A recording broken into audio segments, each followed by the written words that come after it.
Right, we are looking at Grahamlet 4.0 MVP, 97.5% memorized. No devices in my ear, no devices in this ear. This is Act 3, Scene 2, if I'm not mistaken, and yeah, alright.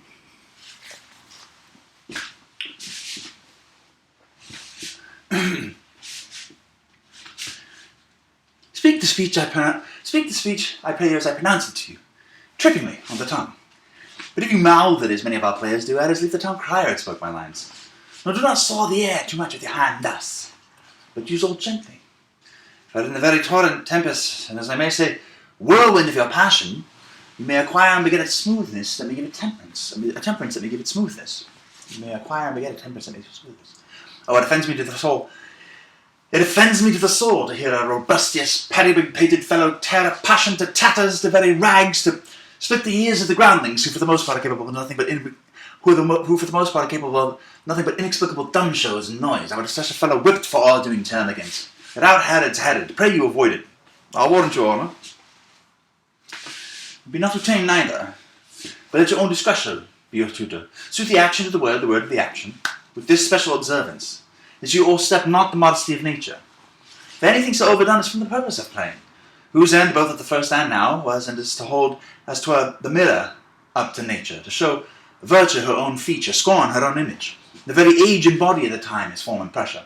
Now, this overdone, or come tardy off, but make the unskilful laugh, cannot but make the judicious grieve. The censure of which one must, in your allowance, all weigh a whole theatre of hers.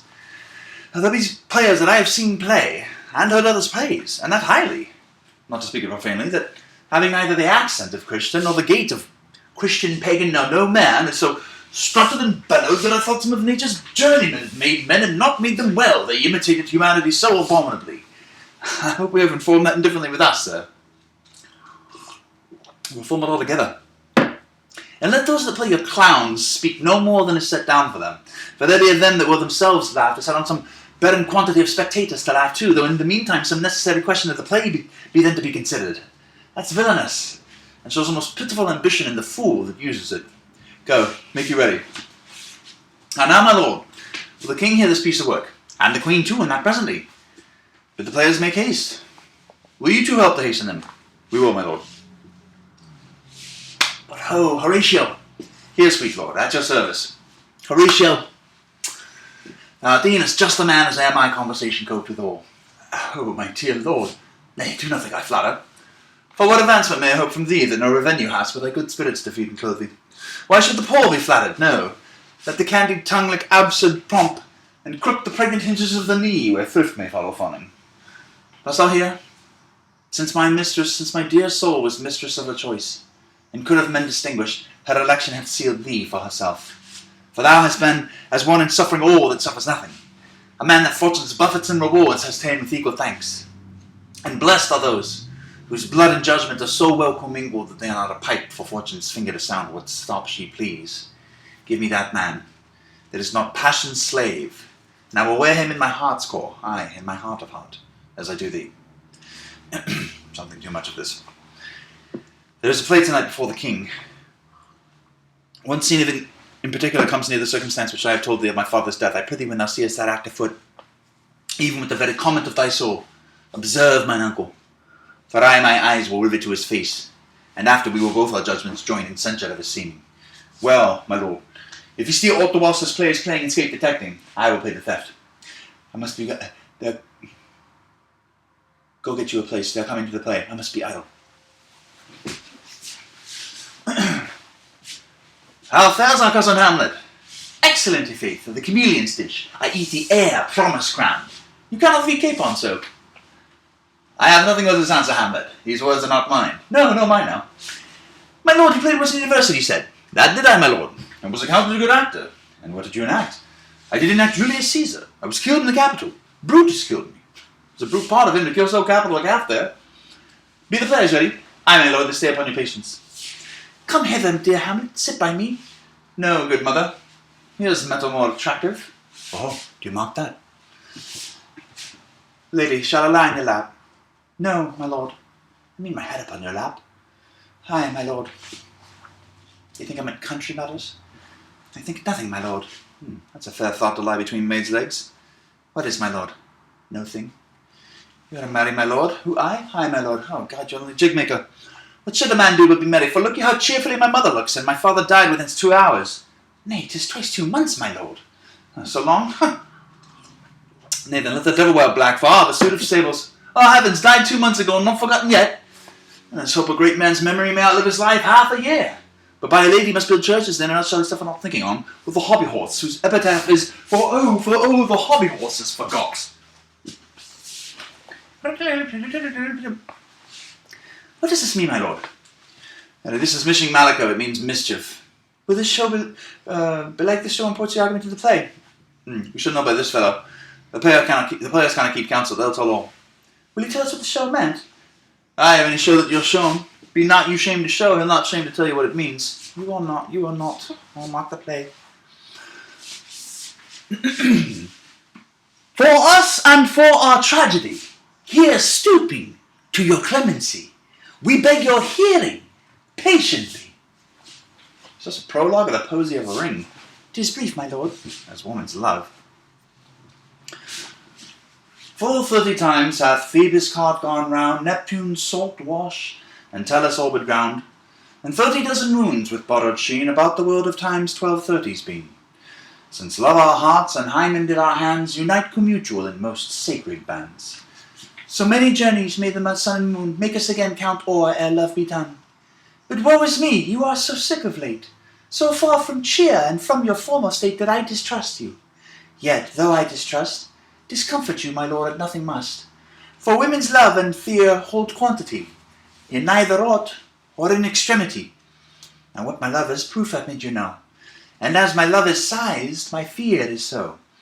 Where fears grow great, the littlest doubts, where love is great, the littlest doubts are fear. Where little fears grow great, great love grows there. Faith, I must leave thee, love, and shortly too.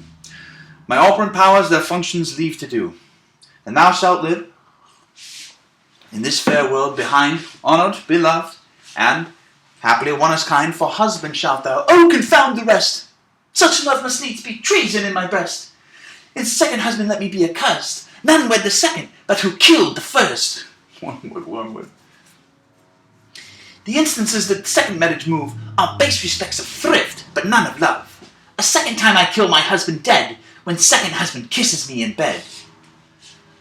I do believe you think what now you speak, but what we do determine oft we break. Purpose is but the slave to memory, a violent birth but poor validity, which now, like fruit unripe, sticks on the tree, but fall unshaken when they never be. Most necessary 'tis that we forget to pay ourselves what to ourselves is debt. What to ourselves in passion we propose, the passion ending doth the purpose lose. The violence of either grief or joy their own enactions with themselves destroy. Where joy most revels, grief doth most lament. Grief joys, joy grieves, on slender accident. This world is not for aye, nor 'tis not strange, that even our loves should with our fortunes change. For 'tis a question left us yet to prove, whether love lead fortune, or its fortune love. The great man down, you mark, his favourite flies. The poor advanced makes friends of enemies. I think. And hitherto unloved of fortune tend, for who not needs shall never lack a friend, and who in want a hollow friend doth try, directly seasons him his enemy. But, orderly to end what I begun, our wills and fates do so contrary run, that our devices still are overthrown. Our thoughts are ours, their ends none of our own. So think thou wilt no second husband wed, but die thy thoughts when thy first lord is dead. Man. Nor earth to me give food, nor heaven light. Sport and repose lock from me day and night. To desperation turn my trust and hope. An anchor's cheer in prison be my scope. Each opposite that blanks the face of joy, meet what I would have well, and it destroy. Both here and hence pursue me lasting strife, if once a widow ever I be wife. If she should break it now, 'tis deeply sworn. Sweet, leave me here a while. My spirits go dull, and fain I would beguile the tedious day with sleep. sleep rock thy brain, and never come mischance between us twain. Madam, how like you this play?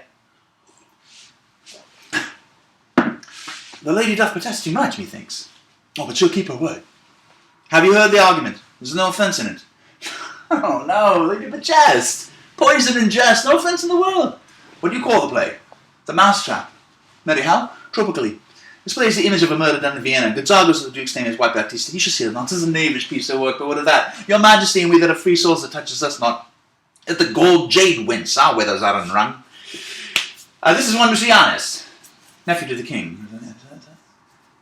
You are as good as a chorus, my lord. I could interpret between you and your lover if I could see the puppet stallion. You are keen, my lord, you are keen. It would cost you a groaning to take off mine edge. Still better, and worse, so you mistake your husbands. Begin, murderer, pox. Leave thy damnable faces and begin. Come, the croaking raven doth bellow for revenge. Thoughts black, hands apt, drugs fit, and time agreeing.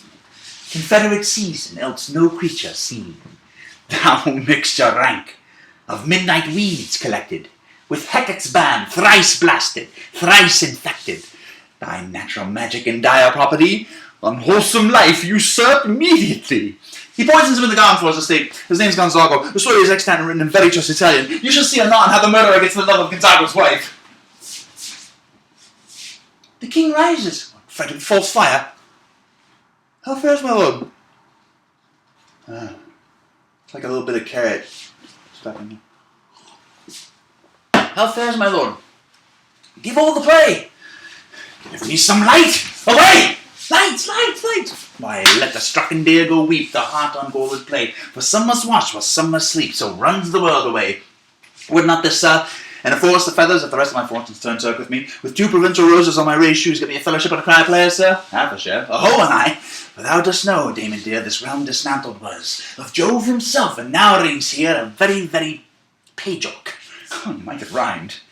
Oh, Horatio, I'll take the ghost's word for £1,000. Didst perceive? Very well, my lord. Upon the talk of the poisoning, I did very well note him. Aha! Come, there's some music. Come, the recorders. But if the king like not the comedy, why the belike he likes it not, putty. Come, some music. Good my lord, vouchsafe me a word with you. Sir, a whole history. The king, sir. Aye, sir, what of him? Is in his retirement marvellous distempered. With drink, sir? No, good my lord, rather with choler.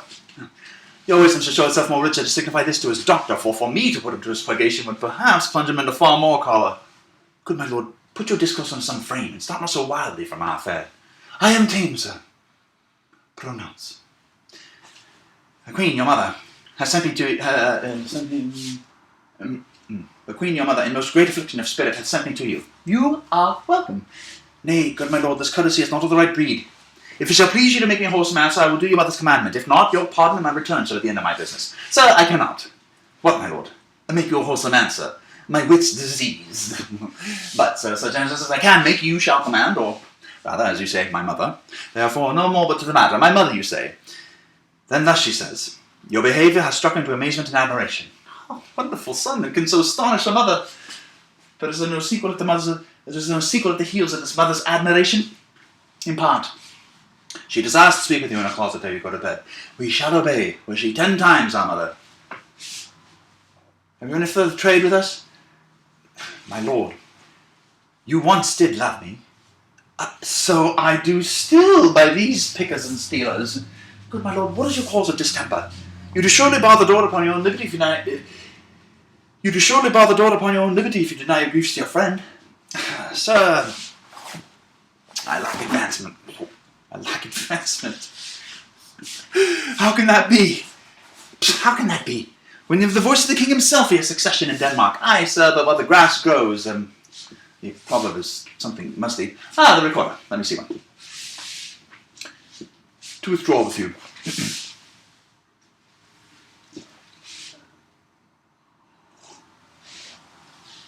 Why do you go about to recover the wind of me, as if you would drive me into toil? Oh, my lord, my dear lord, if my duty be too bold, my love is too unmannerly. I do not well understand that. We play upon this pipe. My lord, I cannot. I pray you. Believe me, I cannot. I do beseech you. I know no touch of it, my lord. That is as easy as lying. Govern these vintages with your fingers and thumb, give it breath with your mouth, and it will discourse most eloquent music. Look, these are the stops, but these cannot I command to any utterance of harmony. I have not the skill. Why, look you now, how unworthy a thing you make of me. You would seem to know me. You would seem to know you would play upon me. You would seem to know my stops. You would pluck out the heart of my misery. You would know you would sound me from my lowest note to the top of my compass, and there is much music, excellent voice in this little organ, yet cannot you make it speak. Blood, do you think that I'm easy to be played on than a pipe? Call me what instrument you will, though you can fret me, yet you cannot play upon me. God bless you, sir. My lord, the Queen would speak with you presently. Do you see on the cloud it's almost in the shape of a camel? By the master, it's like a camel indeed. Methinks it's like a weasel. It is backed like a weasel, or like a whale. Very like a whale. Then I will come to my mother by and by. They fool me to the top of my bed. I will come by and by. I will say so. By and by is easily said. Leave me, friends. Good, my lord? Yeah. Aye, God be with you. Is this the witching time of night one? 'Tis now the very witching time of night. Yeah. Leave me, friends. 'Tis now the very witching time of night. When churchyards yawn and hell itself breathes out contagion to this world. Now could I drink hot blood and do such bitter business as the day would quake to look on. Soft, now to my mother. O heart, lose not thy nature. Let not ever the soul of Nero enter this firm bosom. Let me be cruel, not unnatural. I will speak daggers to her, but use none. My tongue and soul in this be hypocrites. Now in my words somever she be shent to give them seals, never my soul consent.